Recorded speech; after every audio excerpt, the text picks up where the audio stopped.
Good morning and good afternoon. Welcome to another episode of Before Coffee.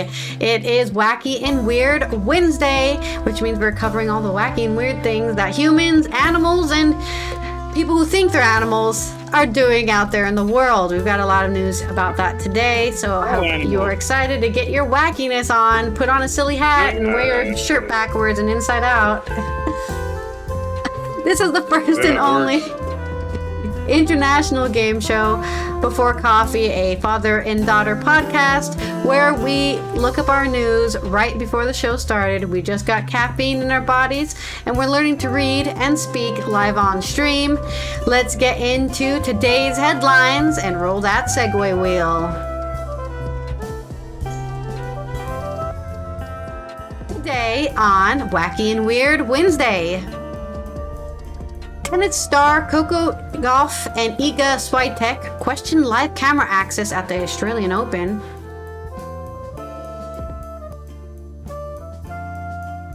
And greetings on Weird Wednesday for the United States, where Marines parachuting and parachute training have several bear encounters, plus a Potomac River muskie is caught, giant one.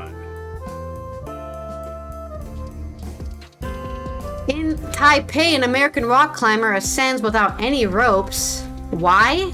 And halted demolition of historic building in Scotland keeps swinger club in business.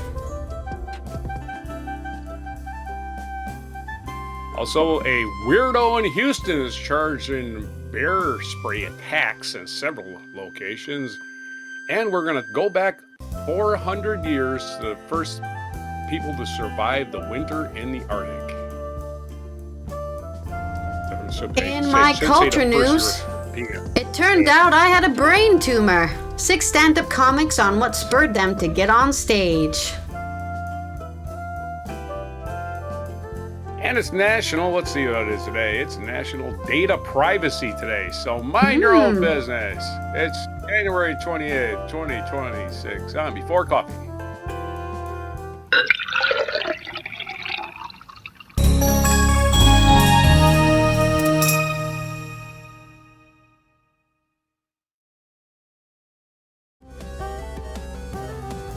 We love National Day calendar, giving us reasons to, I don't know, make some crazy decisions and play our kazoo. I wish I had a kazoo. I think that would be really fun to have a kazoo and just blow on the kazoo. Yeah, I guess you can do it. What I need is I need to get a kazoo and an accordion, a bagpipe, and a harmonica, and I can have the trio of annoying instruments. Or, sorry, the quadruple of annoying instruments. You mean culturally relevant instruments. Hey, I love harmonicas and bagpipes, so a lot of people do think they're annoying. How harmonicas are noxious? I love harmonicas. It's because a lot of people just, if you give a harmonica to a kid, they just blow on it and make noise. I think that's why. Yeah. That's any instrument, though. That's any instrument. So let's not pick Yeah, on but I'm saying a child can actually just do it from the get-go. It's not very easy for a child to blow on a flute or a clarinet or a saxophone or a trumpet. That actually requires you to use your mouth properly. Whereas a harmonica, you can just put it in your mouth. It's like blow. What about a concertina? You talk about accordion. What about a concertina, which is different? Yeah. Maybe. You know that song Squeeze Box by the Who? That song Squeeze Box by the Who. Mama's got a squeeze box, Daddy doesn't sleep at night.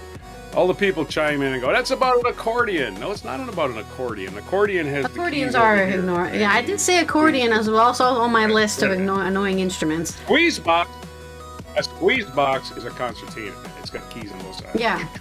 So saying that it's an accordion is completely inaccurate. It's not an accordion. You can call an accordion a squeeze box, but squeeze box was actually the name for a concertina. Anyway, that's our tangent from our intro. Mama's got a squeeze box. Let's roll our segue wheel. Mom's got a squeeze box. Daddy don't sleep at night. Daddy's got a kazoo. Mama's got a squeeze box. Daddy's got a kazoo. There's your. We'll tie that all together. You're gonna have to give me a bad pun about tennis. All right, they're easy to find. All right, this is coming out of the Australia Open, which is still going or is finished or is getting finished. I don't know how long the Australian Open is, but these tennis stars are talking about being mistreated at the Australian Open. This is by John Pye, coming out of Melbourne on AP News. Iga Swiatek picked up a theme that Coco Gauff left the Australian Open with after the 21-year-old American racket-smashing, frustration-releasing moments away from the court went viral. Gauff said, "Maybe conversations can be had about the seemingly limitless access all areas cameras that track players from the locker room to the court and just about everywhere else in between." Yeah, they feel like the paparazzi over here. After her 7-5, 6-1 quarterfinal loss to the 5th-seeded Alina Rybankina on Wednesday, which was today, the 28th of January, Swiatek was asked how she feels about the lack of off-camera areas for the players and what she thinks should be the balance between constant content and player privacy. Yeah, the question is, are we tennis players or are we like animals in a zoo where they are observed even when they poop, you know? She said, apologizing for the latter reference. Okay, that was exaggerating, obviously, but it would be nice to have some privacy.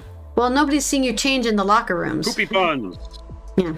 I guess if you want to have a mental breakdown after your tennis match, do it in the locker room. Swiatek and Gauff are two of the top 3 players in women's tennis, so it stands to reason they'll be more in focus.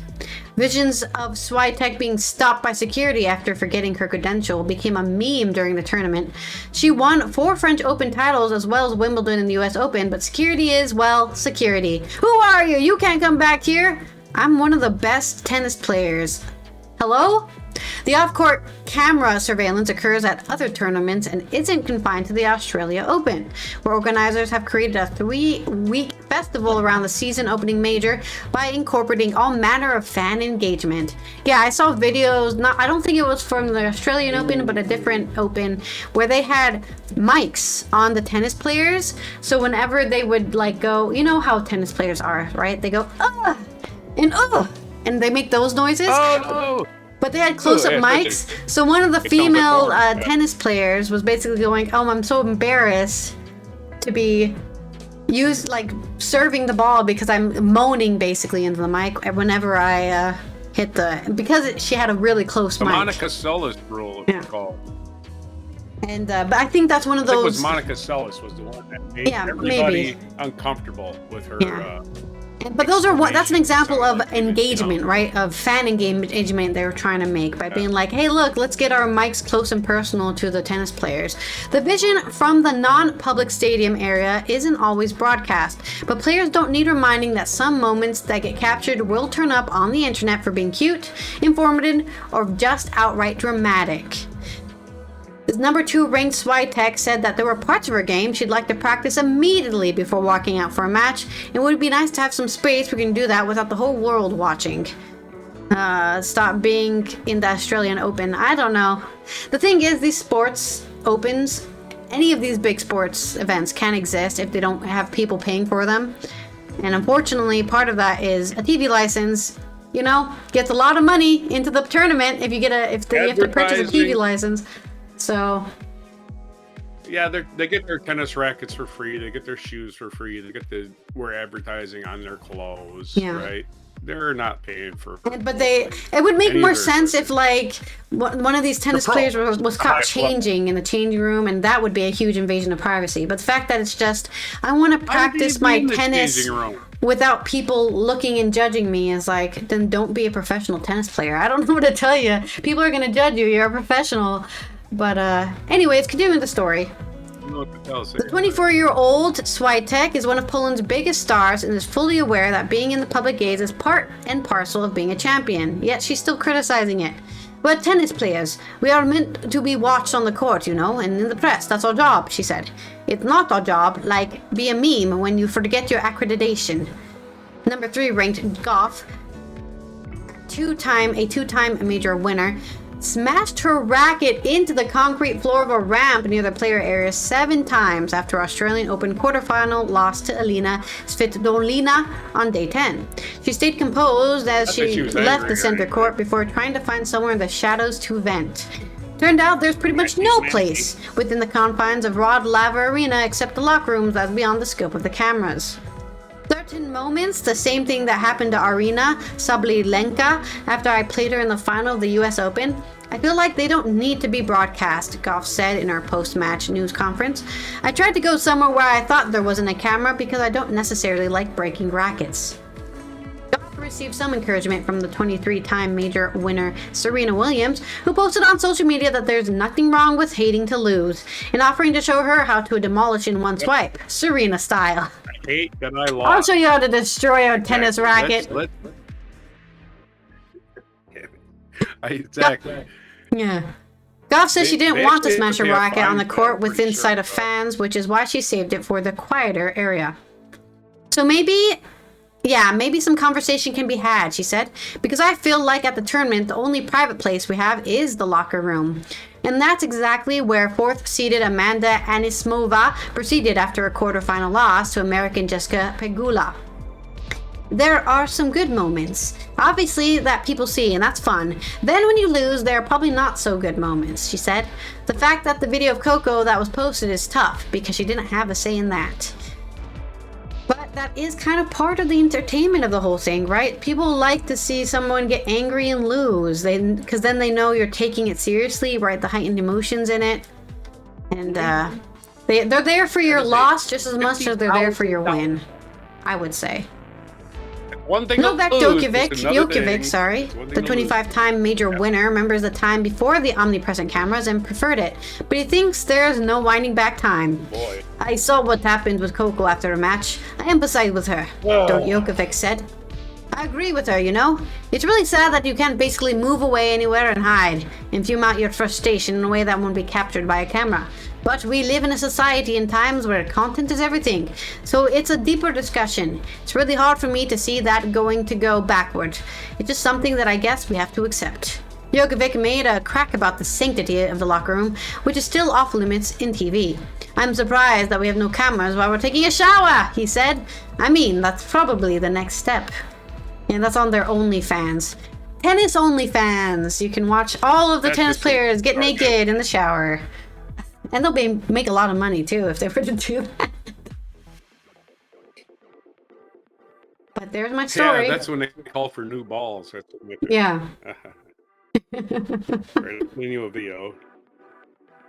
There's a point in the match where the umpire, or the umpire guy in charge of the match calls for new balls. That's the actual thing. So I sent you a video. Just getting that out of the way. All right, so I've got myself a pun. Yeah, give me a pun. I'm ready. A smashing pun. Let's have it. I already gave you. Here's the pun one because I'm just lobbing you a smashing pun. I just love it when people who have highly paid jobs complain. Love. It's fun. Love. 10, 15 love. 30 love. Never mind. Tennis pun. Did you know tennis is the 4th most popular sport in the world and has 1 billion fans? Really? No, I didn't know that. Soccer, being soccer/football, cricket, and field hockey. Really? Oh, yeah, cricket makes sense because Indians love cricket. And they're the second or first. India is one of the largest populated countries. So India improved the game of cricket by making it last 14 days. Right? It's like, we gotta go out tomorrow for 12 hours and do whatever the hell we're doing. I mean, to be fair, a lot of people watch sports like that. Even an NFL game is mostly just hanging out, right? And then, something happened in the game. Right. So, it's just a leisurely thing. Smashing your racket in a major, like smashing your racket is a $50,000 fine. Yep. So, doing that when you lose, not only did you just lose the prize money, you've just lost $50,000 for being an idiot. And I would say that is very stupid. $50,000. They should give them rackets that they can destroy. So again, made out of what I would like to say to these tennis players, get a get a firm grip on reality, I would say. Just get a firm grip on reality. You have a special skill, right? You have a special skill. You're still good at it, right? Appreciate the time you have at it.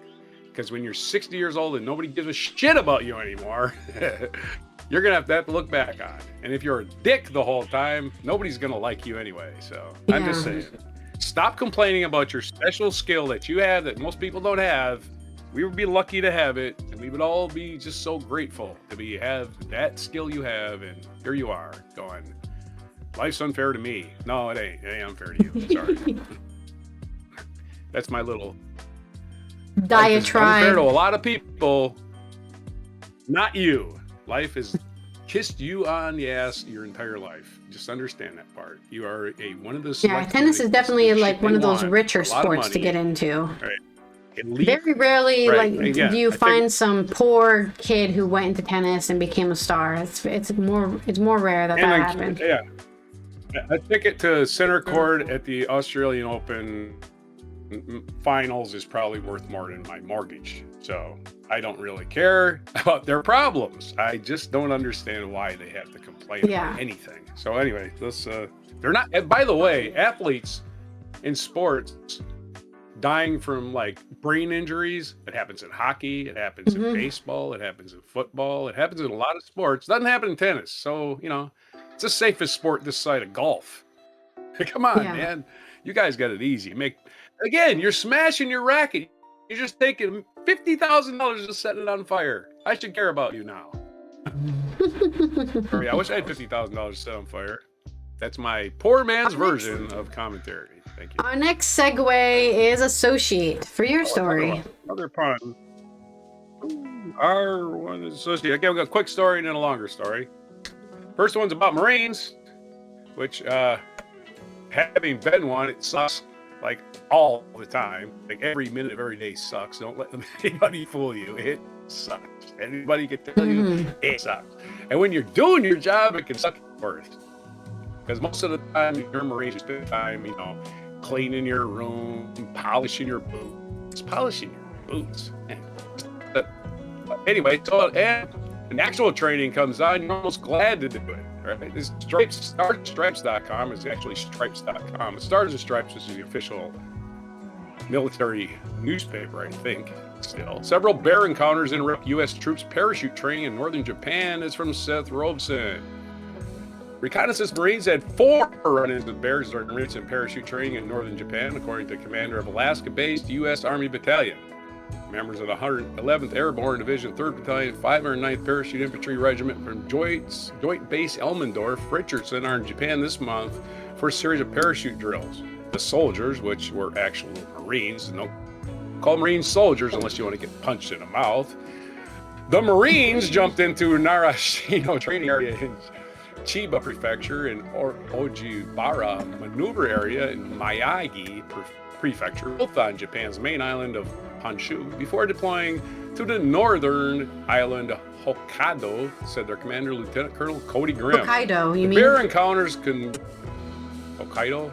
It's Hokkaido. Yeah. Okay. The bear encounters occurred in Ojibara, where the reconnaissance Marines from the 11th Marine Expeditionary Force parachuted in ahead of the soldiers' January 13th jump. So, okay, the soldiers are the Army, the Marines are the Marines. That's what you call them. So it is soldiers. So the Marines are, it's a joint exercise. The Marines had 4 bear encounters, he said. The bear spray, they had bear spray, and they had a team that responded with more bear spray and fireworks. Fireworks. Woo!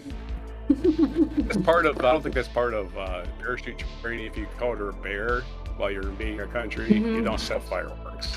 Okay, because you'll win. Okay, wait in my position. Hey. Anyway,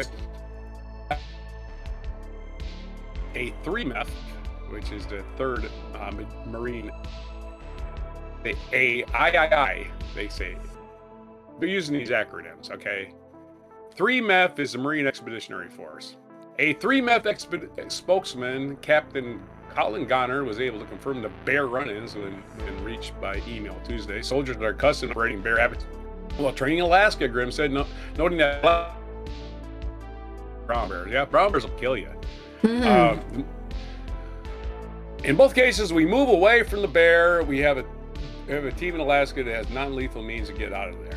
The training took place amid an increase in bear encounters across Japan. Air Force officials alerted the community in Misawa Air Base in northeastern Japan after a bear was spotted on January 10. The bears are like, this made the bear news by the bear. The bears are like, weird shit flying out of the sky, landing in our neighborhood. In the Bear Weekly News, you know, Papa Bear sitting on the toilet reading his paper, you know, I can see it. Anyway, there's your story, a quick one on bear encounters. Nothing specific, just one of those things you can actually eat as a bear. Don't forget that if you're stranded in the wilderness. Yeah. Right? They'll eat you. I would associate this with probably the falling population in Japan. More and more people are moving to cities, so the more and more of the mountains and the villages out in the mountains are getting emptier and emptier, and the bears are moving in. They're like, hey, there's a house here. What great shelter during the winter time. It's insulated. Right. It's got a good roof. I will give you. I don't even have to look for a cave or build my own. I just move into the house, you know.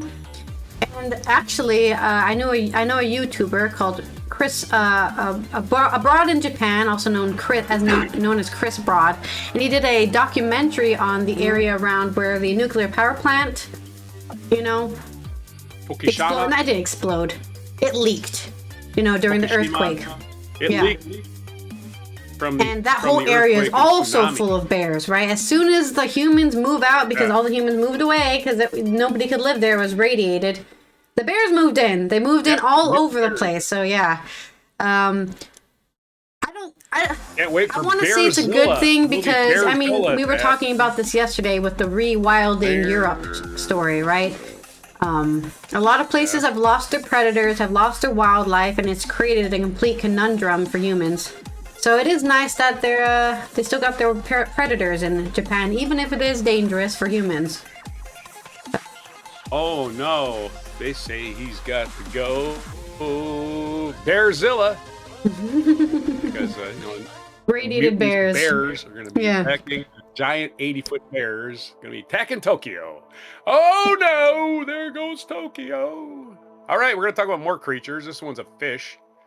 This is from news.maryland.gov. Elusive Potomac River muskie dubbed fish 691, caught for the first time after years of DNR study. They're planted this fish. Looks like 12 years ago. So yeah. Earlier this month, Maryland angler Garrett Davis, who is now locally famous, made an incredible cast at the non-tidal Potomac River. The non-tidal Potomac River, which is the one that is so far upstream that the tides don't affect it, right? It doesn't have all the, like where we live, the river is tidal. The Potomac and the Patuxent are both tidal. The tide comes in, the tide goes out. You feel it, you see it. It'll take your kayak straight out to sea if you don't pay attention. Goodbye. Anyway, earlier this month, Maryland angler, what's that? Just getting taken out to sea. Just goodbye. Have fun out there. I don't know. Good luck with the swells. Right. This is the non-tidal, the non-tidal Potomac, where the sea is not, the rising tides does not affect it. Anyway, Davis, this is probably north of Washington. It looks like it's very mountainous. The picture he's taken behind him is a hill, so it's a high, steep banked part of the Potomac, probably north of DC, I would say. Anyway, let's do this story. Earlier this month, Maryland angler Garrett Davis of Clear Spring landed a 16-year-old tagged muskie that has been studied by the Maryland Department of Natural Resources for more than a decade. The particular fish has been recaptured in surveys several times, but had never been caught and reported to DNR by an angler.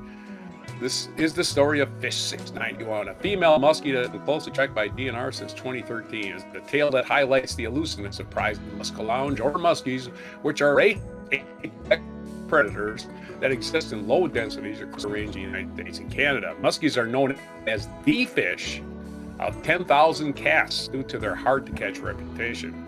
Species attracts many of these dedicated and driven anglers. Maryland manages one true muskie population in the non-tidal Potomac River, which supports a naturally reproducing, self-sustaining, and popular recreational fishery. Due to this popular sport fishery, DNR biologists have been tracking muskies in the Potomac since the late 1980s. They do so by inserting individually numbered external dart tags into captured fish to monitor growth. movement, and estimated exploitation, or if fish are being removed at faster rate than they can reproduce. To protect the sensitive population, DNR recommends avoiding fishing for muskies when water temperatures meet or exceed 80 degrees. To date, DNR has tagged 1,011 muskies in the Potomac, and 466 have been reported for a 46% recapture rate from 2017 to 2021. Biologists also conducted a radiotelemetry study to better understand seasonal movements and habitat preferences. Over the years, anglers have provided a recapture data on tagged fish that paint a picture of that individual fish's life, with some telling a more interesting story than others. When Davis reported this recent catch, it highlighted the invasiveness, longevity, and resilience of the riverine muskie in the southern part of their range. DNR Fisheries biologists annually monitor Potomac River's muskie fishery from Seneca to Montgomery County to Cumberland and Allegheny County. That's way north of D.C. During a routine electro-fishing survey in March 2013, biologists collected and inserted tag 2414 into a female muskie measuring 30.25 inches. This was a DNR's first encounter with the muskie that was dubbed Fish 691. Exactly 2 years later, on March 2015, the muskies were captured for the first time during another routine electrofishing survey. Not sure what electrofishing is, but it sounds like something I can't do in the same general area. Not legally, anyway. Yeah. In March 2017, biologists began implanting radio transmitters into muskies. A tag 2414 was collected during this effort, marking her second recapture. She measured 39 inches, weighing 15.5 pounds, and was aged at 7 years, using a cross-section of her anal fin ray. Ooh, the anal fin ray. That's just a little fin right down by your booty hole on a fish. Biologists anesthetized her using electronocosis and surgically implanted a radio transmitter, allowed them to monitor her movements throughout the summer and fall of 2017. At the time, they dubbed her Fish 950. Tracking data throughout 2017 revealed this particular muskie was rather sedentary. She had a distinct home range and rarely moved out of the pool habitat where she resided. When transmitter batteries expired in 17-18, the fish went undetected again. In 18 and 21, grant money through Muskies Inc. was awarded to DNR to continue investigating summer habitat occupancy in muskie waters that exceed their temperature tolerance. Staff purchased larger radio transmitters with increased range of detection, longer battery life. In 2021, biologists recaptured Fish 950 for the third time. Now she's Fish 950? What did happen to their old number? I'm so confused. Why did her number change? Okay, they changed. They changed her name to 950. Okay, way to go, guys. Okay. All right, so in 2021, they recaptured her 950 for a third time. Now 11 years old, she measured 43.75 inches, still not legal in Wisconsin, and weighed 20.75 pounds. Biologists replaced the existing transmitter with another unique radio frequency. She now became Fish 691. There we go. That's why she's Fish 691. Fish 691 was tracked weekly through 21 and provided valuable data. In addition to annual electrofishing surveys, biologists conducted a muskie population estimated in spring 2022 in the section of the river where the fish had been dominated. The area where Fish 691 was known to reside experienced some of the highest angling pressure for muskies in Maryland, having defined preferred area. Fish 691 had still not been reported by an angler since DNR started tracking her presence in the area in 2013. Okay, that makes no sense. On January 4th, that changed. Fish 691 took the end of Davis' line and he reeled her in, making her fourth recapture. For the first time in her 16-year life, she was caught on a hook and line by an angler. Davis noted her tag number and snapped a few photos before releasing this true trophy Maryland muskie. It's very fortunate to catch her, said Davis, and I was awesome to hear the story behind her. For nearly 30 years, DNR's freshwater fisheries program been tagging muskies. Let's get the history. DNR thanks Maryland anglers who continue to protect muskies and conserve a sensitive resource. Fish 691 illustrates the sheer elusiveness and resilience of this prize sport fish over a 16-year span in a harsh riverine environment where there are significant angling pressures, biological surveys, floods, ice jams, droughts, and summer water temperatures that extend behind the muskie's ability to survive. So hooray for the muskies out there in the river, swimming around, eating other fish right now, having a ball. There's your story. Let's have what is it? We did it. Similar to your previous story, right? It's almost like when you take care of the earth and nature and try to make sure that animals can live. They're out there living and you can find them. Yes. Yeah. Hard to believe great. she was only... Yeah, the story confused me a little bit, but hey, there it is. Because I kept changing the numbers. Like, what? Okay. All right, that's it. No more. Well, I gotta applaud your effort. Sorry. No, it's all good. Associate is like the easiest thing to do, so. Let's do our next segue and our next story. Oh, that one. Sorry about that. Next story. That's our... Give me a hypothetical. A hypothetical. We're going to be talking about two stories in this section. The first story is going to be about... Where did my stories go? I lost them. Oh, there they are. The first story is going to be about an American rock climber who has climbed Taipei 101 without any ropes. Why did he do this? This is by Katie Tam on AP News, coming out of Taipei, Taiwan. American rock climber Alex Hanold ascended the Taipei 101 skyscraper on Sunday, which was, I believe, the 25th of January, without any ropes or protective equipment. No helmets here. Cheers erupted from a street-level crowd as he reached the top of the spire at a 508 meter or 1,667 foot tower about 90 minutes after he started. That's pretty quick. Wearing a red short-sleeved shirt, Hanold waved his arms back and forth over his head. It was like, what a view, it's incredible, what a beautiful day, he said afterward. It was very windy, so I was like, don't fall off the spire. I was trying to balance nicely, but it was an incredible position. What a beautiful way to see Taipei. Hanold, known for his ropeless ascent up Yosemite National Park's El Capitan, climbed up one corner of the Taipei 101 using a small L-shaped outcroppings as footholds. Periodically, he had to maneuver around and chamber up the sides of a large ornamental structure that jut out from the tower, pulling himself up with his bare hands. Talk about bouldering, master. The building has 101 floors, with the hardest part being the 64 floors of the middle section, the bamboo boxes, that give the building its signature look. Divided into 8, each segment has 8 floors of steep, overhanging climbing, followed by balconies, where he took short rests as he made his way upward. Hanold's free solo climb of iconic building in Taiwan's capital city was broadcast live on Netflix with a 10-second delay. Just in case he fell to his death, they could cut the stream.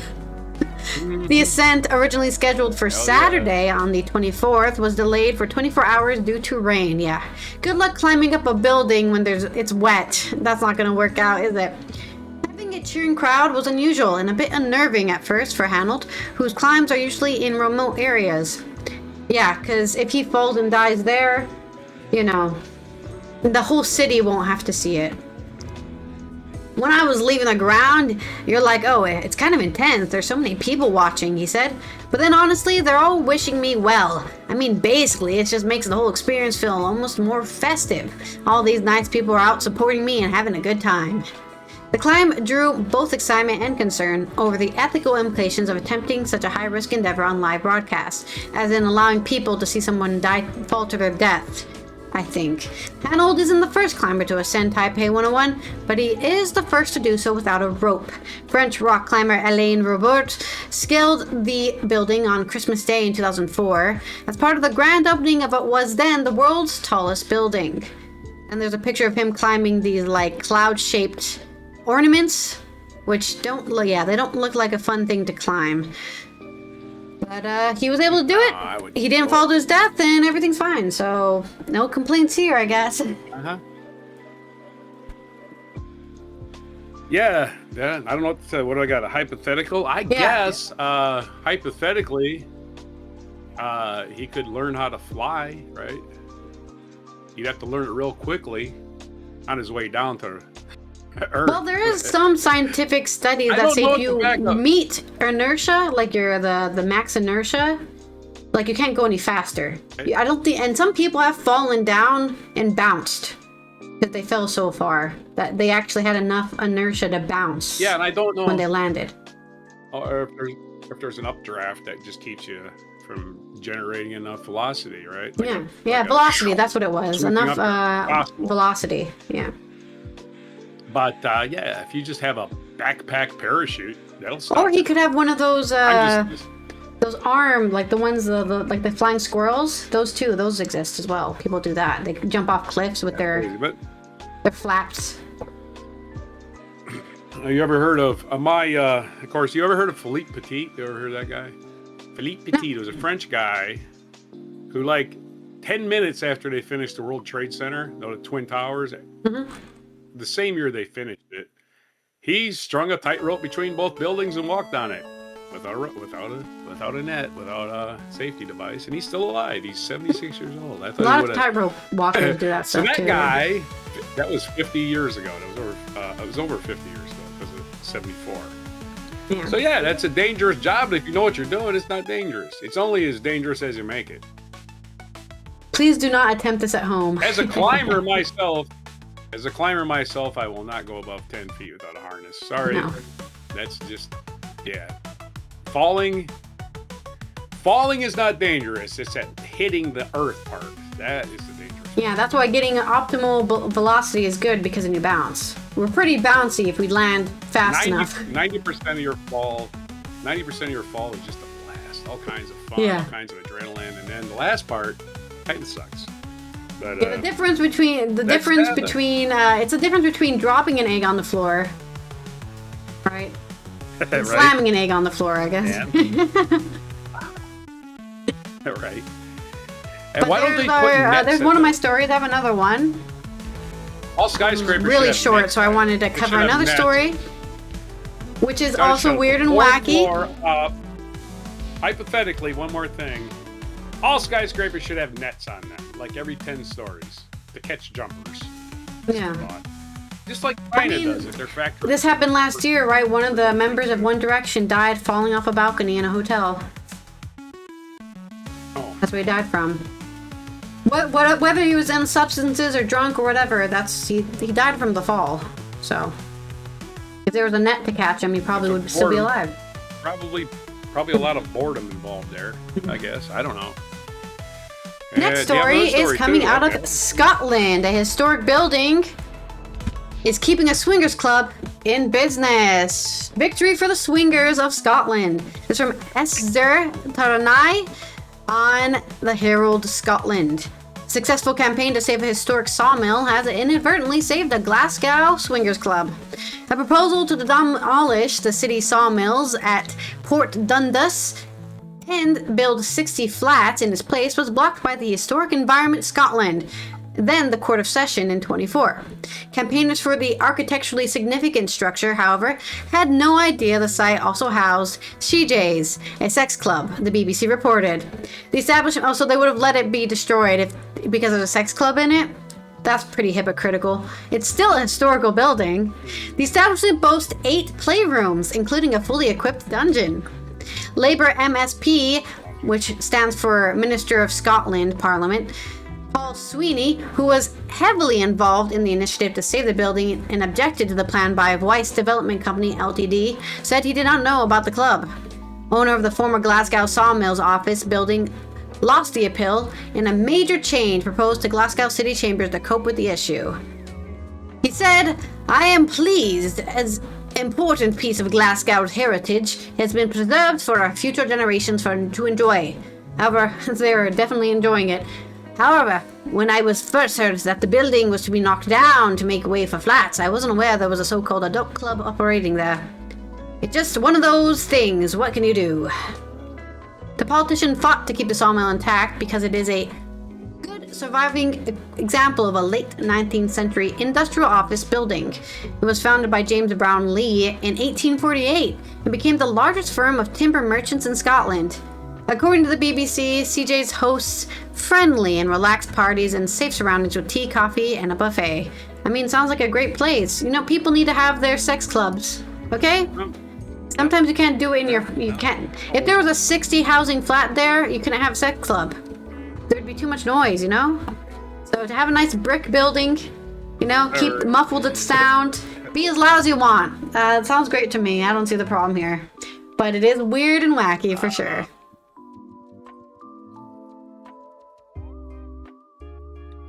I don't know, hypothetically, what if there was children be involved in it? Yeah. I mean, you would probably have a different view, wouldn't you? I'm just saying, sex club to me just seems like a bunch of pedophiles. That, to me, it just seems like pedophilia. Well, it's definitely swingers, so there's no children involved. I think you're a little too Puritan there with your ideas, I guess. Yeah, pedophilia leads to this type of behavior, not having one sex partner and thinking. Well, the thing is, right? This is not against you. This is the argument some people make, right? People want OnlyFans to close down and all Fansly or whatever, all these sex sites. And they think it's to save people, to make them more safe, but actually pushing things more underground and more hidden makes people less safe. And also, if you have a club run by an organization, you can make sure there's no children there because they're in charge, right? Whereas if it's underground and hidden and nobody knows where it is, you know, you can do illegal shit there because nobody even knows about it. Again, illegal being illegal is illegal. I don't even know. So the more legal your sex club is, the more likely you're able to have a safe environment to have a sex club. Assuming it was all on the up and up is a great leap of faith on my part. I don't think it was on the up and up. I think it was a cover for a bunch of other shit. So that's what I say. I guess so. But that's my we're story. Defining deviance down, I guess. Yeah. It's weird. Definitely weird. Definitely weird and wacky because they were trying to save they were trying to save it and they didn't even realize. And again, I would like to say it makes no difference to me what happened there. If it's an historic building, it's a historic building. I mean, we have historic buildings in the United States that were used for slavery and we're still standing, you know? Yeah. Gee. Yeah. So I mentioned this many times before on the show, but my university that I went to, Bus House, is where they sold slaves. Not physically sold them, but it was the Bus House was the place where they had the document saying sold 50 males to these guys, and all the purchasing and all the money was all collected in there. So we don't want to. We do not want to destroy these vestiges of slavery. You want to remember what it was. So again, the building is not at fault. So why are we blaming the building for what happened in it? You know, oh, the building's terrible. It caused the problem. No, the building didn't do shit. It's just four walls and a roof. All right. That evil building. Well, if corporations are people, buildings are people. So it needs to go to jail. Limerick. Next segue, limerick for your story. Story or stories. I don't know how many you got. They can always place it under house arrest. Okay. Terrible. Let's have a. What are we spinning? I know. I'm doing some limericks, so give me something to limericize. Oh, okay. I got two stories, one shorter, one longer. We're going to talk about bear encounters again. This time it's about an idiot with bear spray, not an actual bear. Oh. This is in Houston. This is from ABC 13, which is a news channel in Houston, Texas. Maya Shea is the story. A man accused of using bears. A hotel contractor is now facing several additional charges tied to similar incidents across Houston, according to court records. Houston Police. Okay. We're gonna make fun of this guy's name. Houston police say Robert Edward Glasscock sprayed a contractor at downtown club headquarters. His actual last name is Glasscock. Oh yeah. That may be a source of his aggravation in life. I don't know. But at the downtown club Quarters Hotel on Wednesday night, where investigators say he'd been staying for several weeks, Mr. Glasscock, please come to the desk. Anyway, but newly obtained court documents show how Glasscock is also accused of spraying a worker at the Galleria area Best Buy. I didn't know Best Buy still existed. They're still around, huh? Attacking 2 women at a Heights area Kroger last year. This guy's got a fucking problem. Repeated offender. One of those 2 women, Brittany Harris. One of those 2 women at the Kroger spoke publicly about the incident for the first time. The ABC 13 court records allege that in November, Glasscock walked past Harris as she was about to enter the Kroger at Studemont Street and sprayed her with a chemical irritant. I said, "What did you just spray me?" But I was cursing her, it said. Then it started getting stronger and stronger. He just turned around, looked at me, shrugged his shoulders, and went into the store. According to investigators, once Glasscock was inside of Kroger, he had then allegedly groped the second woman. That woman told my ABC God. she quickly pulled out her phone and recorded a video of Glasscock. In the video, you can see Glasscock using a self-checkout line, turn around and smile. Boy, he's totally disconnected from reality, isn't he? Court records show the video, plus a license plate taken down the witness helped pretty strict. Not like that. And I'm sure the police came out there with the megaphone, surrounded their house, and just blared it to the neighborhood. Mr. Glasscock, is that your real name? Is that your real name? Come out with your hand This is why he's a pest, because people bullied him for his name. I'm saying, how did you get that name? You were born with it. Change it. But it's a family name. Who gave you that name? I'm sorry. What is that even? How does that even a name, right? I thought it was a made-up name on The Simpsons until now. Court records show the video, plus a license plate. And don't forget our guy named Lipschitz yesterday. These 2 should get together.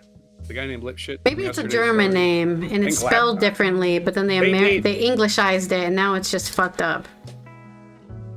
Yeah, Glasscock, just as it sounds. So Lipschitz and Glasscock need to start a law firm. And so in the video, you can see Glasscock used the self-checkout line to do that. This was scary because I didn't know what it was, and it lingered forever, Harris said. Now I jump and react anytime someone comes around me. Yeah, no shit. Court records also show in early 2025, Glasscock was accused of spraying an employee at a Galleria area Best Buy. Real estate records show Glasscock had lived in Montrose patio home complex for 50 years. His Montrose neighbors told ABC that he was always fairly reclusive, but within the past year, they noticeably increasing erratic behavior. They say he moved out of the home and into a hotel several months ago. So he's in a hotel. He can afford to stay in a hotel. What does he do for a living? He probably got kicked out for being a pest.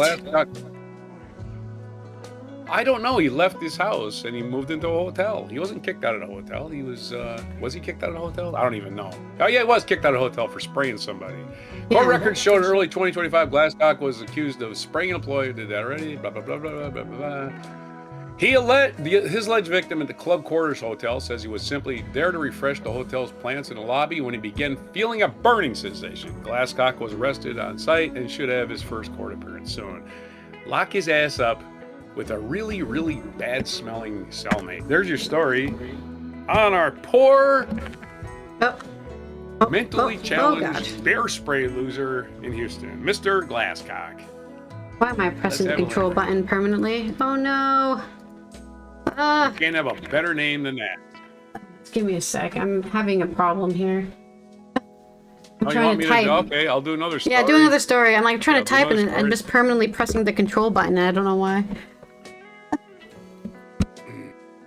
Do you want to take a break?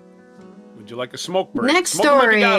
This one's a little longer. This one's a bit longer because these poor bastards were stuck in the Arctic 400 years ago. Almost 400 years ago. 390. An unknown survival case. This is explorersweb.com. It's a longer story. I'm going to chop it up. Survival. How would 8 men survive the Arctic overwintering in 1630? In 1630, 8 little-known Englishmen were separated from their expedition, became stranded at Spitsbergen in the European high Arctic north of Scandinavia. They had to overwinter with no ship, no navigation equipment, and scant supplies. Nevertheless, they accomplished, however, accidentally, the first successful overwintering in Spitsbergen. One of the men, Edward Pelham, wrote afterward that the earlier sufferings of famed explorer Willem Barents, that's a Bering Sea, I think, is named after. Don't quote me on that.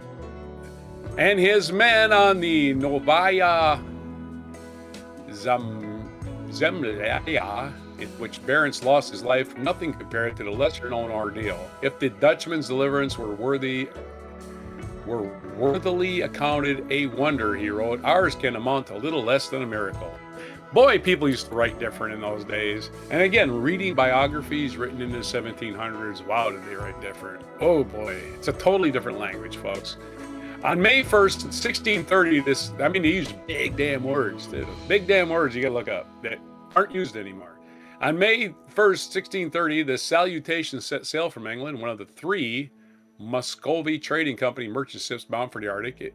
In the summer, the company set ships northwards to catch whales, trade with Russia, and unsuccessfully attempt to penetrate the Northwest Passage.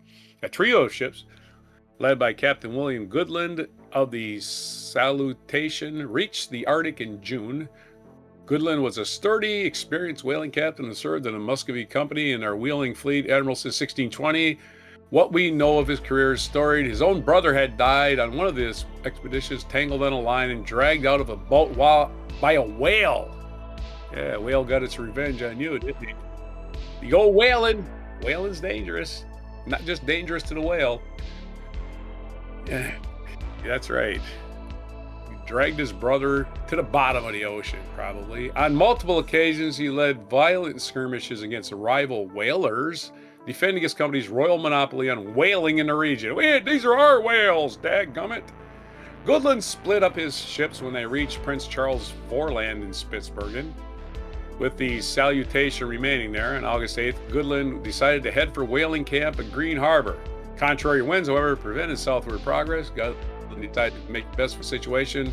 There was a hill a bit inland, about 20 kilometers position, which was known to be thick with reindeer. Goodland chose 8 men for the task on a shallop, a small, shallow draft boat about 9 meters long for the short trip. He had no idea that he would be turning to England without them.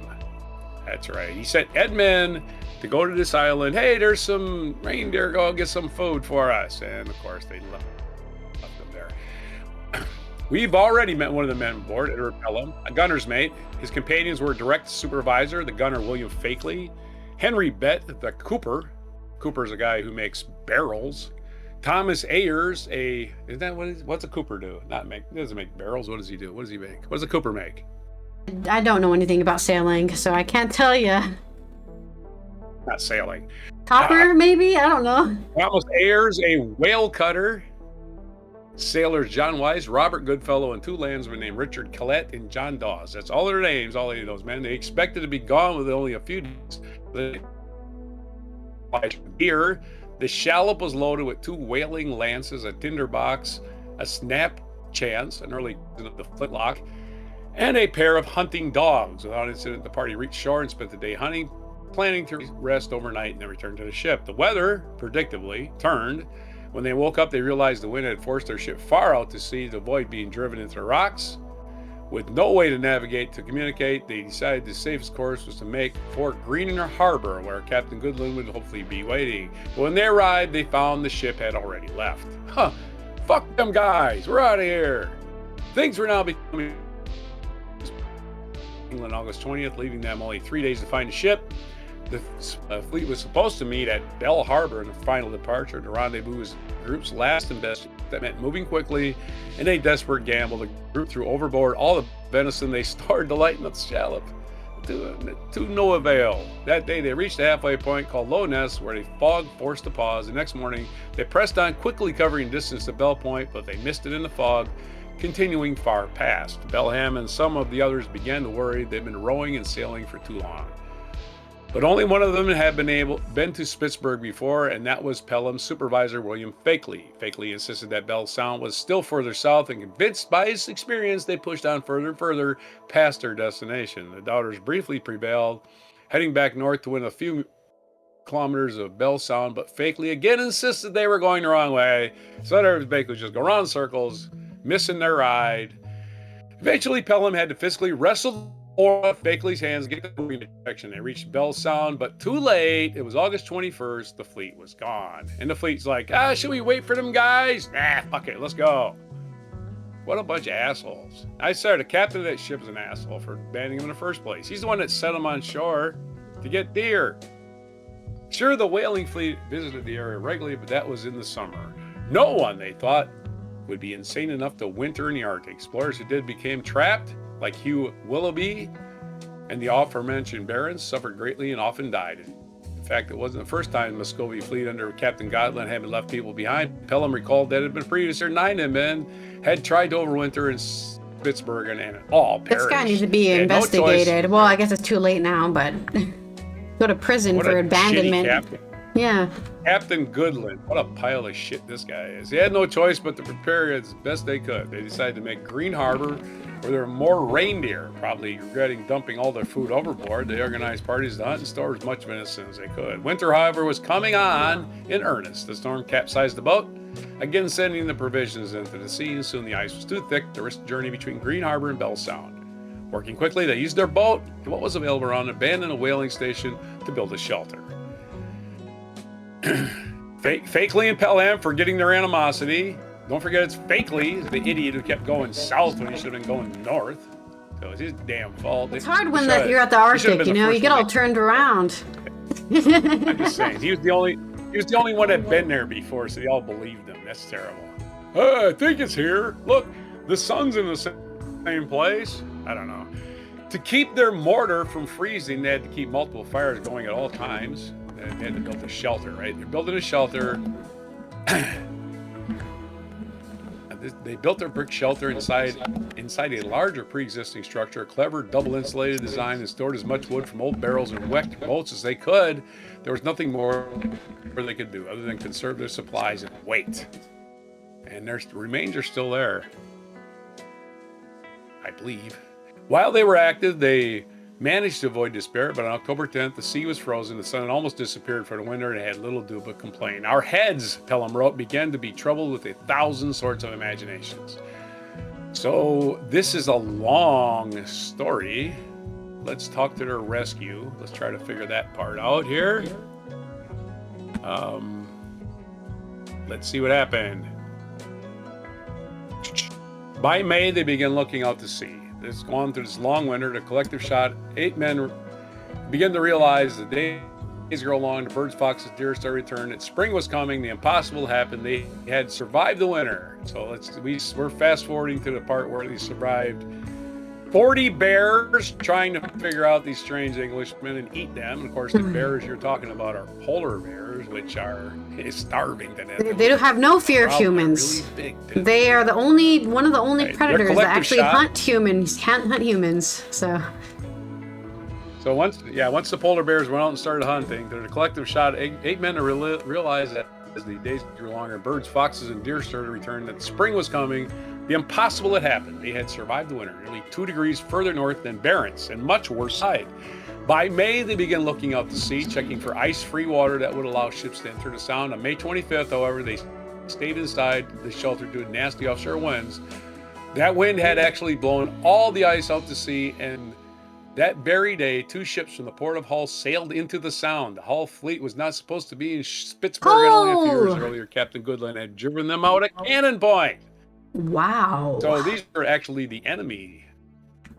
But they had heard that some men had been abandoned that year before and couldn't help but go see if the men had lived. Our company, meanwhile, was gathered Thanks close to people from Hull. Only Thomas ears, still in outer, heard a fate. Hey! Astonished, he called back. Hey! Soon all 8 were piling from the shelter. Their clothes were in tatters, their bodies black with oily smoke. The Hull men took them aboard, promised them house and feed them while they waited for the Muscovy fleet. Reunited, Captain Goodlin arrived a few days later, relieved to find his men alive, and they should have beat his face in. Pelham praises Goodlin. Why did he praise him? Yeah, I don't know. This is weird. This is like some sort of very forgiving. Stockholm syndrome or something is happening here. I don't know. Yeah, they're much more forgiving than, say, a tennis player, right? He paid. Pelham praises Goodlin, who treated the rescued men as concrete heroes. He paid for new clothes out of his pocket, gave them a raise, and threw open the larders to fatten them up again. Yeah, eat everything you want. Fakely, John Weiss, Thomas Ayers, Robert Goodfellow transferred to another ship commanded by Captain Mason. Unlike Goodlad, Mason accused them of being runaways and harangued the exhausted survivors. Goodland tried to get them transferred back to the ship, but weather prevented. Who is this fucking? What is wrong with these people, dude? Like, so basically, all we've learned is don't work for any Muscovites, which is Russians, I guess. Yeah, apparently, yeah. Here's the thing: only scumbags go to the Arctic, is what my lesson here. Anyway, there's your story. That was a limerick or two. Yes, I have 3 limericks even, because that second one was way longer, I think. So I wrote 2 limericks about this terrible captain, but I guess all Muscovite captains are shit. Maybe I'll write a 4th limerick about that. Okay, first limerick is about your first story, which was about Glasscock being a complete menace to society. In a town where the mishaps abound, a glasscock with a bear spray was found. With a squirt and a shout, he caused panic throughout. Now the folks walk with trauma profound. Second, I have 2 limericks. My first one. In the Arctic, where the cold winds do howl, Captain Goodland sent off with a scowl. He left his crew stranded, with their hopes all but handed, as he sailed back to warmth with a growl. He must have been a nice guy or something. Like, oh, poor Goodland, he's just an idiot. He can't count very well. I don't know why they went back to him, right? He must have just been a lovable idiot. Curly or something. Radios is 1630. I believe 1630 is the year is when the all of those ships left England for America in the 1630s. Really? Yeah. Okay. In that time period. Yeah, that's the year of the mass migration. Anyway, another limerick about this. They searched for seal or whale, but found only ice and gale. While Goodland enjoyed, his crew felt destroyed in a tale that would chill and regale. Definitely made me chilled to my bones. Ugh. This guy employed me to work on his crew and then just said, you know what, you guys can just live here. Bye. If the Inuits can do it, you can do it. That's what he was saying. That Captain Mason sounds like a real jackass, though. All right, so there's your story. Let's have another, I guess we're doing one more spin. For my culture news. Culture news. Gonna give me... Ooh, remind me of a song. Almost landed on simile and metaphor. Remind me of a song. Almost. My next story is coming out of The Guardian, and we're going to talk about 6 stand-up comics who destroyed to get on stage for several different reasons, including having cancer. This is by, I need to actually read who it's by, George Wyatt. Not all stand-up on The Guardian. Not all stand-up comedians wake up one day and decide to be funny for a living. That wasn't the case for John Bishop anyway. He took up comedy to avoid paying a bar's cover charge and to escape his failing marriage. A story that inspired Bradley Cooper's new film Is This Thing On? And Bishop is not the only comic with an unusual origin story. From impressing girlfriends to losing their voices, brain tumors to bad bosses, or not wanting to lose a 5-pound bet, British comics have told The Guardian the lengths they went to get on stage for the first time. Aryan Mehrabani was facing surgery from a brain tumor. I wanted to be remembered for my work. For the first time he had an inkling he wanted to be a stand-up was 14. In the school canteen when his friend Tom and him were talking about what they thought they'd do when they grew up. Entirely out of the blue, Arian said, his friend Tom said, you would make a good stand-up comic. And it stuck with Arian. After he graduated from drama school in 2020, he formed a disabled-led theater company called Flawboard with Sam Brewer and Chloe Palmer. They wrote and performed their debut theater show, It's a Motherfucking Pleasure, a multi-award winning, scathing satire on the monetization of identity politics. The show was a hit in 23. It won the Untapped Award at the Edinburgh Fringe and went on to tour the UK and internationally. Then in 24, his life completely changed. At the start of the year, they took their show to New York for a three-week off-Broadway run. 4 days after they got back, Arian was very ill. He was bedbound, throwing up 3 or 4 times a day. Long story short, it turned out it was brain cancer. An 8-centimeter tumor in his brain. They said he wouldn't survive. He had a low chance to survive. He obviously didn't die because he's in this interview, but after the surgery of removing the teener, he had 6 weeks of daily proton beam therapy, followed by 6 months of chemotherapy. By October 24, before the treatment was due to finish, Arian received a development commission from the Lowry Theatre. He was going to make his first stand-up show, which would premiere at the Edinburgh Fringe in 26. A month later, he did his first gig in between chemo sections in London. It was a bringer night when comedy promoters ask you to bring someone, anyone, to help create a cheap and easy audience. And Hannah, his friend, and Jim came along for support. Before Arian went on, he had been more scared of anything in his life, not even the cancer. He'd done theater stages and major auditions, but he felt sudden nerves for only 50 people in the back of a pub. I went on stage utterly terrified. Then I got my first laugh, and suddenly I was loving every moment. I sat down afterwards and thought, this is what I'm meant to do. I love this. I love this feeling. After the end of the show, they did do a clap-off of the funniest comic. Whoever gets the biggest clap wins. Arian got the biggest clap and received a mini plastic trophy. He left that gig thinking it was the best feeling ever. And since then, he's been high with comedy, even when he has shit gigs. Oh, and he finished his treatment. His prognosis is good, so Edinburgh Fringe, here he comes. Another comic who had a funny start to his career was Lee Ridley, aka Lost Voice Guy. There's a picture of him wearing a shirt that says, "My mummy says I'm special." Stand-up comedy didn't feel like an option for Lee Ridley, so it never occurred to him to try. Then a friend suggested to give it a go. He basically said, "You're funny, you should do a stand-up." As if the fact that I literally couldn't speak was a minor technical detail. For anybody who can't see him, because it's obvious if you see him, he has development issues. So, you know, a lot of people with development issues are put in that box, put themselves in that box, right? I can't do anything, I'm useless. But he's funny. From his point of view, stand-up comedy was built around quick talking and crowd interaction, things he ruled out for himself. He didn't argue. His friend didn't argue with him. Ridley just planted the idea, his friend left it in his mind and left it there, which somehow made it harder to dismiss, a little seedling in his mind.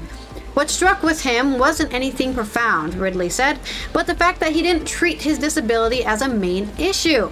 He talked about comedy as if it were something you might enjoy doing, not something that you should be protected from. Ridley's first gig was in Sunderland. He was nervous beforehand and he didn't know how it would go. He typed the material into his iPad before the show, then played on stage through an automated voice, since he can't speak very well. He was worried people would understand him and that he'd be standing there telling jokes via an iPad and become the joke himself. But after a few first jokes that were out of the way, Ridley began to relax and enjoy himself. By the time he walked off stage, he didn't want to leave. It was a massive high for the rest of the night, and Lee didn't get any sleep because he was so excited. He couldn't wait to get on stage again. For most of his life, he had been spoken for, spoken about, or spoken over. Being on stage flips that completely. Suddenly, he is the one setting the pace, deciding when the room goes quiet and when it erupts. That sense of being truly listened to is something he doesn't take for granted, and in a very real way, stand-up gave me a voice for the first time. Amanda Hersey wanted to prove her boss wrong. She grew up working class in Glasgow, in the area of Easterhouse and Crazy Chazy. It was notorious for gang fights, addiction, and deprivation, but despite that, it was a nice place to live as everyone looked out for each other. She didn't want to do drama because of her background. It seemed like an option. She wanted to escape the council and state and was fortunate to get a sports scholarship at Glasgow School of Sport. That led her to university where she studied politics and psychology. The whole comedy thing never even entered her head. She went to corporate sales for a big soft drink based in Scotland. You can just guess who that is. The story from Glasgow. Yeah. That's interesting. Not She's great with people and she could chat to anyone, but obviously her manager had to give him some sort of feedback, and he said she needed to improve her presentation skills. So, in the true Glaswegian style, she thought, is that fucking right? It's on an advert for a comedy course called Ultra Comedy, of the proceeds which go to Cancer Research UK, and you do a gig at the end. The course was taught by an incredible Viv G, a legend of Scottish comedy scene. So, she was so scared to pick up the mic, but once she got going, the nerves went away. All I was doing was talking about what I'd done at the weekend. It must have gone well because a comedy promoter was in and he offered me a paid professional gig. I couldn't believe something was willing to pay me £25 for a 10-minute set. I had to go away and write another 5 minutes of material. It all happened really quickly. A year after her first gig, she was standing on stage at Glasgow's Armadillo Arena in front of 3,000, telling her jokes. Coming from where she does forces you to appreciate laughter. Humor is the only thing that you've got when you're working class, and sometimes it's the only thing you can trade on, right? Not a lot of people like me, but if I can make them laugh, I can get a good job. Her comedy career was born from proving her boss wrong. She does have presentation skills. The course was meant to be a one-off gig to get back at her boss, but it backfired, and essentially, she's become the joke that's gone too far. Next is Lydia Casham. Her mate bet her a fiver. In 2022, her friend and her made a short film together on the Isle of Wight. When filming wrapped up, Lydia had a couple of drinks and they both decided they wanted to do stand-up, just on a whim. They made a pact betting each other a fiver that they'd each do a stand-up gig by the end of the year. Lydia immediately signed up for a comedy course, and after finishing it, she suggested they all sign up for the Gong Show at the Comedy Store in London. A gong show is a live stand-up event in which comedians perform for 5 minutes but risk being cut short by a large gong if they fail to impress the audience or a panel of judges. They're brutal events, but it still counts as doing stand-up. Her gig was on Halloween. The venue said there was a fancy dress competition and a prize for a big strippy ruffle top with a prize for the best dressed. She went dressed as a sexy clown, consisting of a big strippy ruffled top with a leather miniskirt and her face painted like Stephen King's It. Lydia arrived and hadn't realized how absolutely massive the Comedy Store is. She met the promoter. They popped in for her first section, stood on the edge of the stage, and surprised more than 30 comics, all with 5 minutes of jokes each. The show must be really long, she thought naively. She got chatting to some really nice comics like Ian Murphy. She told him it was her first gig and she'd never seen someone's jaw drop so quickly. You came to a gong show on your first gig? He explained the format of the night, which essentially is you go on, try to be funny. If they don't like you, they raise a card. If you get 3 cards, you're off the stage. Similar to the X, what is it called? The X, that show with the X's. I literally can't think of what it's called right now, the talent show with the X's. Lydia watched other comics perform and was horrified. Really talented and experienced comedians were getting gonged off in seconds. She went on stage and decided to do the opposite. What if she planned? But she panicked and started talking too fast. Lydia steamrolled through it. One person laughed in the front row, which kept her going, but at 46 seconds, she got her 3 little cards and had to plod off stage. Lydia watched the second half, and Ian, who had given the advice backstage, was on. Few audience members were being really awful and he absolutely annihilated him. He was amazing and lasted more than 3 minutes. Afterwards, he introduced Lydia to other stand-ups and they were so lovely and supportive. However, she had completely forgotten standing, talking to a serious career advice from a seasoned comic at a famous comedy store, dressed as a sexy clown. Only one of the other comics had dressed up. She was dressed as a dinosaur, but somehow no one won the best dressed prize. Realizing nothing could go worse for her after a gong show, she decided to get back on the horse, and she's been gigging ever since. Next is Richard Stott, who just did it to impress a girl. In 2017, he had a relationship with a stand-up comedian. She was going to perform at Edinburgh Fringe, and she was complaining that she couldn't afford rent at the Fringe on her own, so asked, "Well, you're an actor, why don't you do a one-person show?"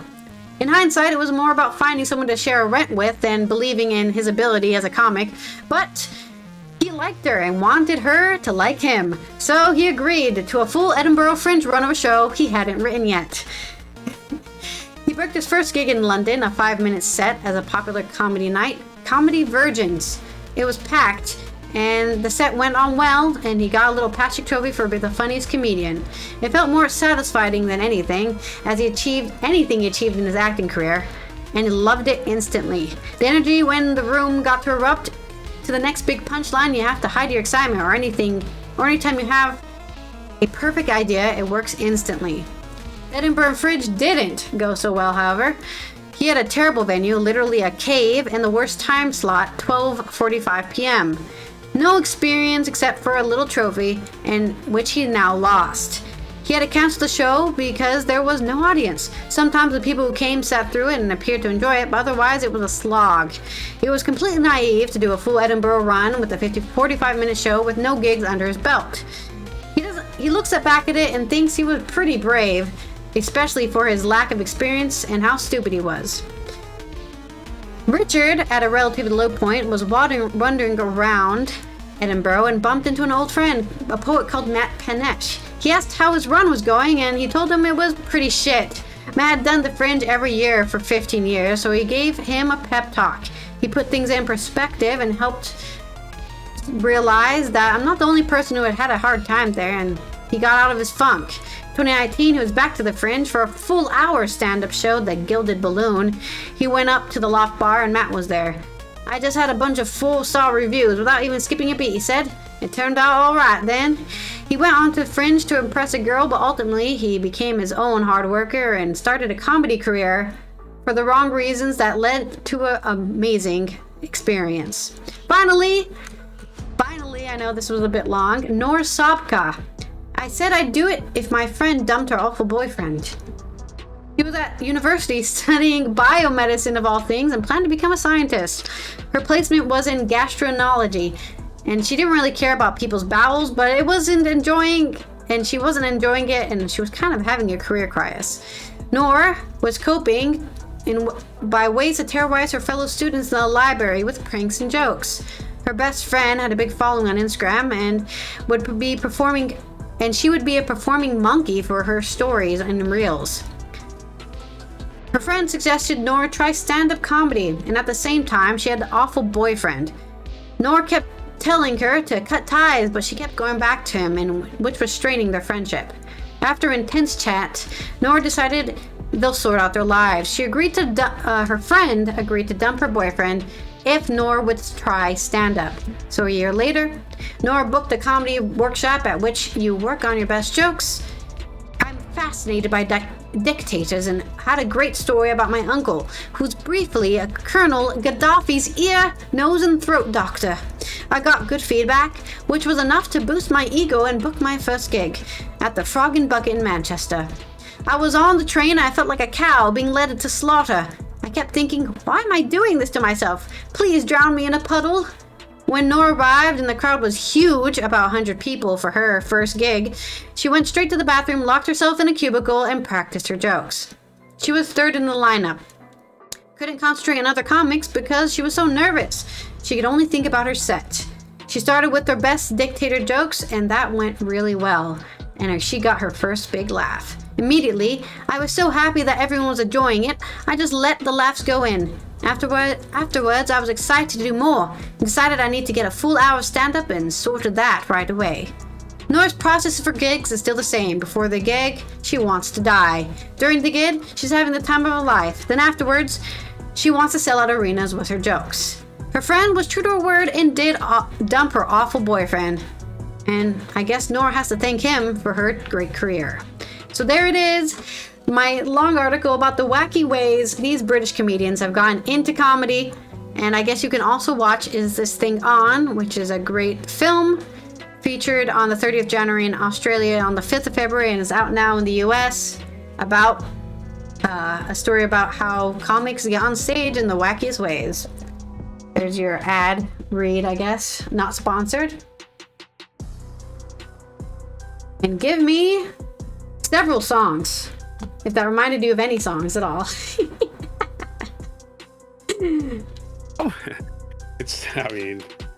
All right, so a while ago I came up with some songs. Stage Fright was the first one from the band. Yeah, and of course. I still have the a lot of people were having stage stage fright for their first gig. Yeah. I got firewood on my breath, and the doctor warned me I might catch it death. He said you can make it in pure disguise. Just never show fear in your eyes. See the man with the stage fright, just standing up there, give it all his might. He got caught in the spotlight, and when it got to the end, he wants to start all over again.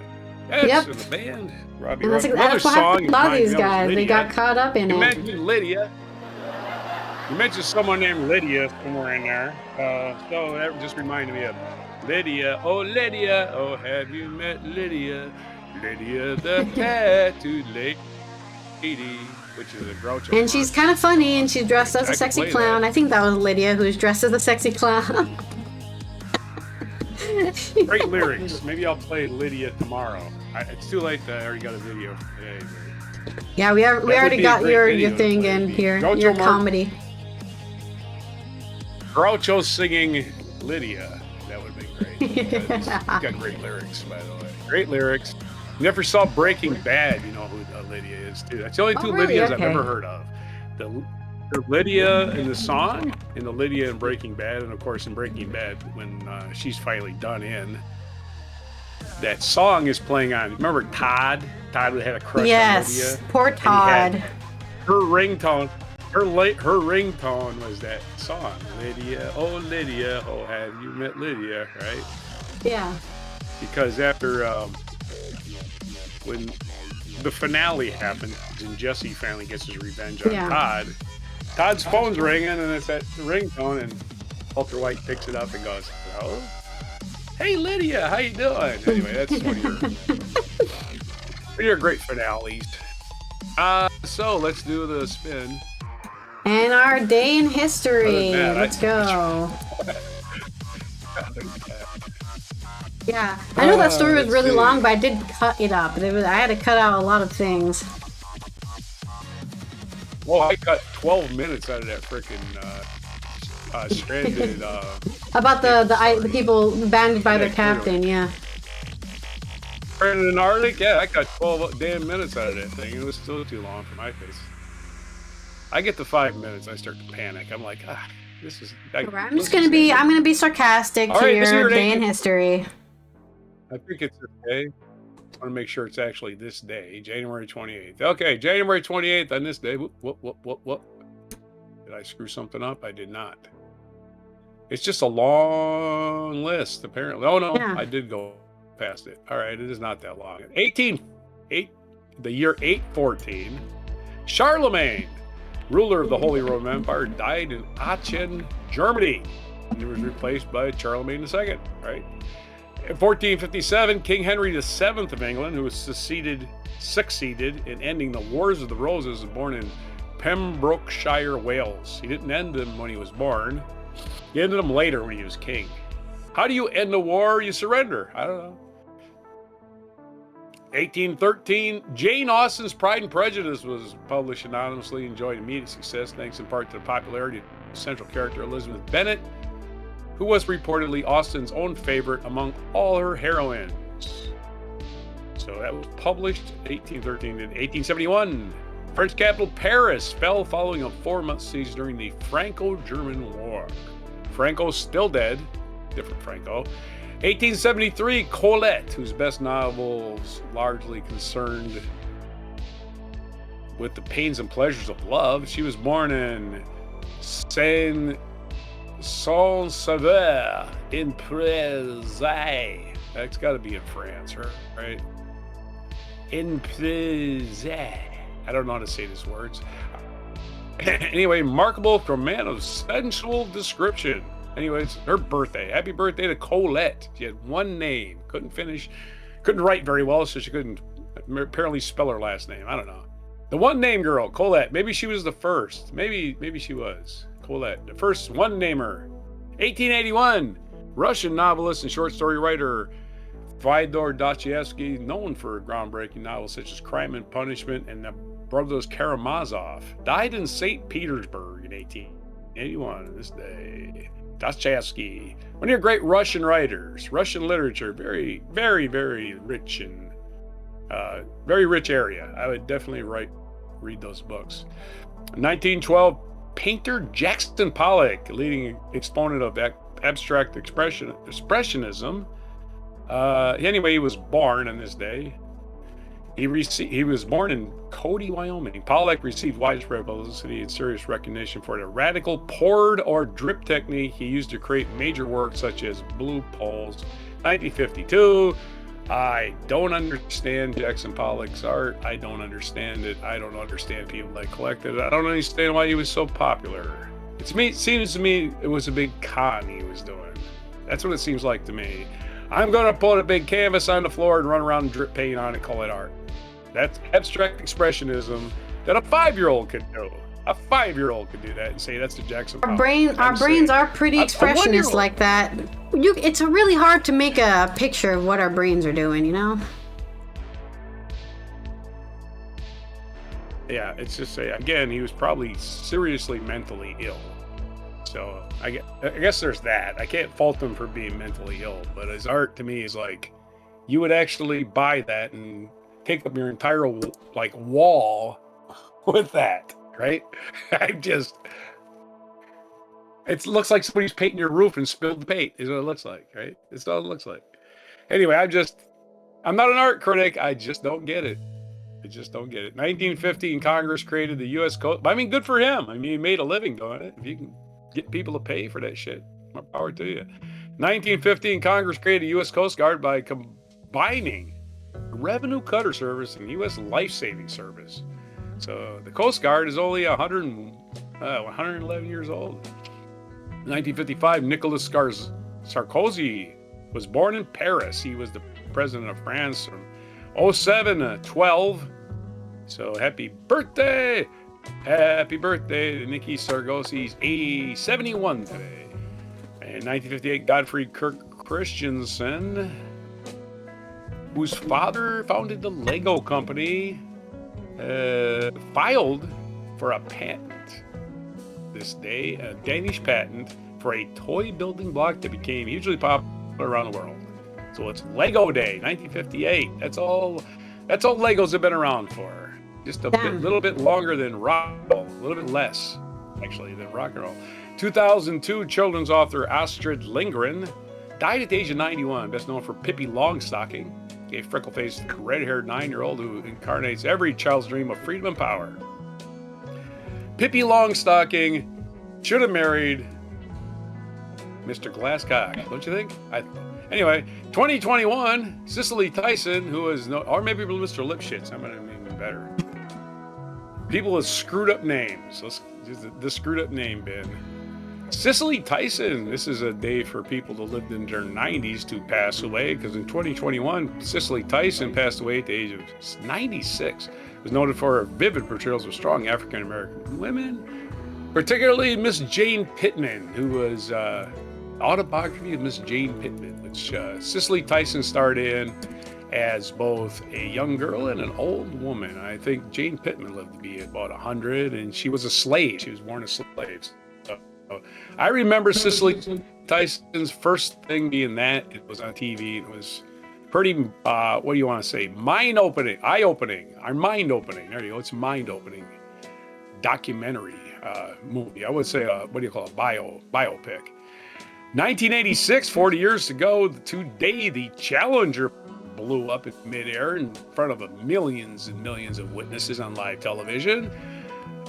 73 seconds after liftoff in Florida, killing all 7 on board, including the first school teacher, had been chosen as did a lot of training again. NASA overhauled the space exploration program and added extra safeguards to shuttle to rocket boosters. Again, the whole thing could have been prevented if they just would have postponed the launch until when the weather was warmer. And again, this is Florida. Florida is the reason they launch things in Florida, because the weather's always warm. And then the space shuttles had these gaskets that contracted when below freezing, below I think 27 degrees or something like that. And it was really cold that morning when they decided to. So the gaskets were leaking, and of course we had the rocket boosters just went kablooey right in the middle of there. No, don't go because kablooey. Ronald Reagan, this is the truth, Ronald Reagan had a State of the Union speech coming up in a couple of weeks, and he wanted them astronauts back on Earth so he could point to Miss Christine McCall. Oh, we sent a school teacher into space and brought her back. And that's didn't happen because Ronald Reagan's team decided we need to have them back before the State of the Union, because if we launch them tomorrow, it's going to be too late. So they didn't wait till it was safe, and they killed everybody on board. It's all Reagan's fault. Reagan's people caused this. Mikhail Brezhnekov's birthday today, I guess. I thought we said, no, yesterday was his birthday. What the hell we celebrated today? Okay, Britannica has no rules anymore. They just say, hey, did you know Brezhnev was born on January 27th? We're just out here having chaos. We brought it up yesterday. We brought it up yesterday. We're bringing it up again today. Somebody at Britannica is a big damn fan of ballet. Wait a minute, we missed Brezhnekov's birthday. No, we didn't. Well, let's remember it again anyway. Other birthdays today, Alan Alda's birthday. Hawkeye Pierce from MASH is turning a bright young 90 today. Happy birthday to Alan Alda. 1940, Carlos Slim Helu, American businessman, that's his birthday. Greg Popovich, coach of the San Antonio Spurs, winner of several championships. Born in 1949. Nicolas Sarkozy, we brought up, president of France. Happy birthday to him. And days today, it is Data Privacy Day, National Blueberry Pancake Day, Library Shelfie Day. Little play on words there. I think you're supposed to take a selfie with your library behind you, your libraries, your books behind you maybe. And it's National Pop Art Day. Pop art, again, maybe that has to do with Jackson Pollock. It has to, because that was definitely pop art. It's definitely expressionist. Going, for sure. Expressionist pop art. Yeah. Again, it was just, to me, it's like the flavor of the week. Of course, pop art, if I remember correctly, I don't have an arts degree, but if I remember correctly, pop art is based off of comics. Andy Warhol. Art in comics. Yeah. I was thinking more like Andy Warhol's painting soup cans as pop art. Now I was thinking more of like, kapow! And those things, where they put the sound onomatopoeia inside. Right. Yeah, think of and the dots. Think of something that's really popular. Something that's really popular for like 6 months to a year, and then you never hear about it again. That's what pop is. It's not stuff that it pops, right? And then it's like, oh fuck, we still listen to that shit like 10 minutes later, right? Anyway, it's also National Gifted a Ladybug Day, and that's an interesting little thing that it has to do with children being sick, and it's a really terrible thing. The Gift of a Ladybug is a book by Carol Mack, follows the story of a family of horses who discovered a child is a ladybug and will not live very long. The ladybug reassures the horses by saying, I am a ladybug. I don't know how to be a horse. I only know how to be a ladybug. Every day, hundreds of families receive diagnosis that puts their child's life in danger. The ladybug serves a perfect example for a child faced with critical illness. So that's a sobering thought to head into the rest of your day with, but that's what it is. That's what it is. So that's all your things for today. Your mispronunciation limericks, your bad puns, all the crap we can come up with. For Wednesday, January 28th, on Before Blueberry Pancakes. Nice. Okay. Well, my sarcasm is going to be... Nice. Oh, all right. My sarcasm is going to be, it's a great thing that we invented paint so that we could splash it all over the ground and waste it. People spending thousands of dollars for paint. And then it's a Jackson putting Pollock in piles. Thing, right? You sicken me. Right. I'm being completely serious right now. You sicken me. Are you really? I'm not taking you seriously. I'm sorry. No, you shouldn't. I'm being sarcastic. Okay, there is an international day today. I saw it here, so let me find it. Where's my list of days?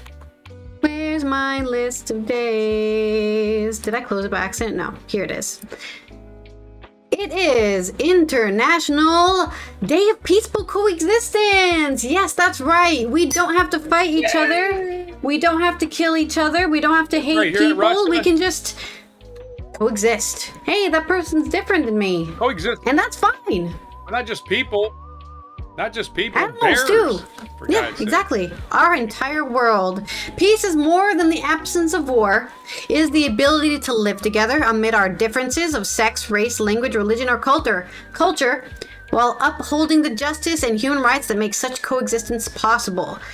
The famous phrase, of course, is do not tolerate the intolerable. So the people who are going to hate you no matter what you do, those are the people who don't deserve your tolerance. So Yes, let's tolerate celebrate everything accepting. except bullshit. Yeah, exactly. So we're not saying accept the accept bullshit. fascists. We're saying don't tolerate fascism because those people will not tolerate you. So do not give space to people who will not tolerate each other. Only tolerate those who are also tolerating you and giving you that space. The thing I always learned Do in not repeat news that you have not the heard place I about. grew up wasn't the best. You know, there's racist rednecks and all sorts of problems and people getting Yeah, you got nothing getting to in do with fights in the hallway. I'm not saying I didn't have a privileged life because I did have a great teachers at my school, and one of my teachers, who was also actually the football coach, said something that's always stuck with me to this day, and that is that personal freedom is like a bubble around you. That's what you get. When your personal bubble of freedom invades somebody else's personal bubble of freedom, you're no longer you're quenching freedom. You're suppressing freedom. So, and that's a lot of people don't get that. A lot of people aren't understanding that, right? Oh, I'm allowed to do this because of my freedom. Your freedom's affecting other people's lives. So stop it. Yeah. People thinking that their idiotic nonsense is a freedom too. That's like, Yeah. you know what I mean? Mm-hmm. I understand the people that want to film people and they think it's a great deal, but it's not. You're annoying. Go away. I'm just saying. Just go away with that camera. Just go away. You don't have to film everybody. Whatever. You're making videos for YouTube or TikTok. I get it, but they're pointless. Anyway, I'm sorry. That's my take on just about everybody on TikTok. Yeah, They social point the media camera at has themselves, definitely put the created camera on brain people. rot. I get to put you on camera. Huh? Okay. And I guess I'll lose my job just now. saying. I mean, that has been happening since Right. YouTube, right? People losing their job because I posted the video of what you did in public, and now everyone knows about it. Yeah, people get to film you. Do not go in public if you're feeling shitty because someone's going to film you. There's been times at a doctor's office where I was about to throw a total shit fit, right? Don't worry, backed off Tiki. 'cause I Neither got of us are on TikTok, so you don't have to worry about On us. TikTok, I mean, I don't put anything on Reels or TikTok or whatever the other ones are, No. and I don't have that app on my phone.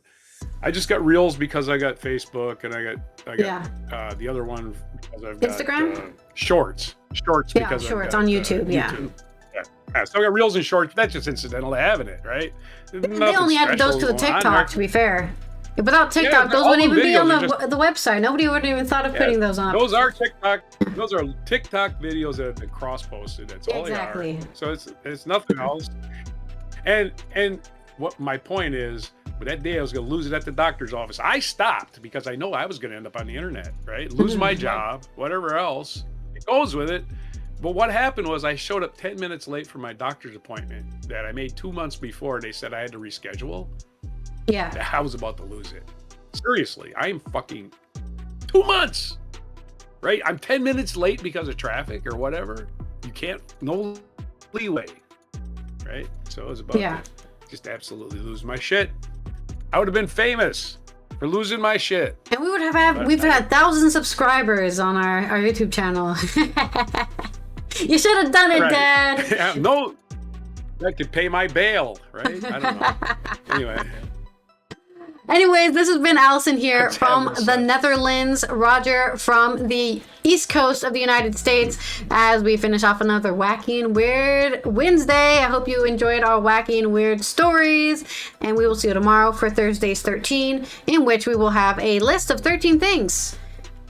So I don't know what that list is. It's a surprise. So make sure you subscribe. Subscribe to the Before Coffee podcast channel because we don't even have 300 subscribers on there. We need to get like 1,000 to even like monetize the channel. So we'd appreciate it if you would share this. the Before Coffee podcast on YouTube channel with everyone and get people to subscribe. We need more subscribers to let YouTube know people like watching our show. Yes, I need more money for bobbleheads. Exactly. We need to buy more cursed bobbleheads for his collection. So thank you everyone who's already following on Twitch, subscribed on YouTube, turn on those notifications so you know when we go live and post a video. And of course, we appreciate everyone who's supporting the channel on Patreon. Here is our mic drop moment. I love cracks. I'm Roger, and I'm here to tell you about the National Points Ball League. It's a company I made that stages live boy games. It's also a giant public slaughterhouse fueled by human lives. Points ball is the world's favorite sport in just America. It's played by people of all ages and one gender. And when points ball was invented over 100 years ago, it was almost outlawed for killing too many of its players. I thought it was too dangerous, and I'm Teddy Roosevelt. Not him shooting his own subtitle. His own title. Lots more players more slowly. Now they die of brain trauma and overworked hearts. Oh yeah, and that's a whole movie about that with Will Smith. He played the doctor who discovered, hey, people are dying.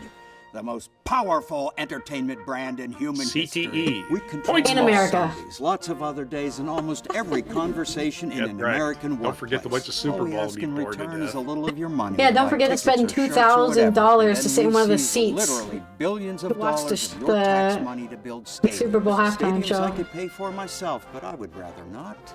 I would do something about that system, but I'm dead. Oh, you sure are. Anyway, my Points Ball League is a business in the sense that all criminal enterprises are businesses. And unlike most criminal enterprises, my league does its criming on national television. Just because you'll do anything to see this. He caught it! He caught it, guys! Yep, because we provide that, we can make American colleges train our future players on their dime.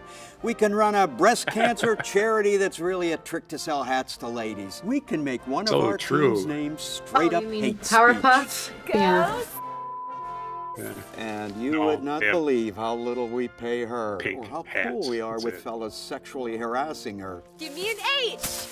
Give me an E! Give me an L! Give me a P!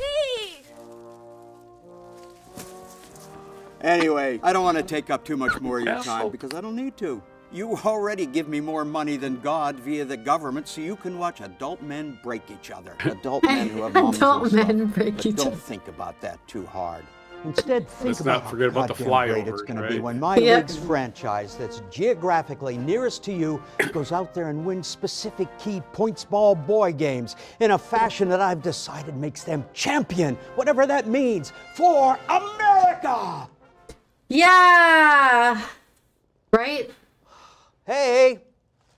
There was supposed to be a military jet flyover right then. The flyover we made the military pay us extra tax dollars for. Yeah, all that jet fuel. Is that still happening? Is there it is. They were late. War. Though I think technically the Blue Angels, which is not a military. I mean, they are a military segment. They're all military. I guess you have to be in the military to own a jet. Thanks for watching. If you'd like to subscribe to our Navy. channel, They're Navy pilots. They fly in combat. Feel free to click but they also do tricks, and they can be hired as clowns. Yeah, in a sense. They're clowns again. Air show coming to your town. You can follow me on Twitter at paid by your tax dollars. Paid for twice by your taxpayers' dollars. Plus, you have to pay to get in. God.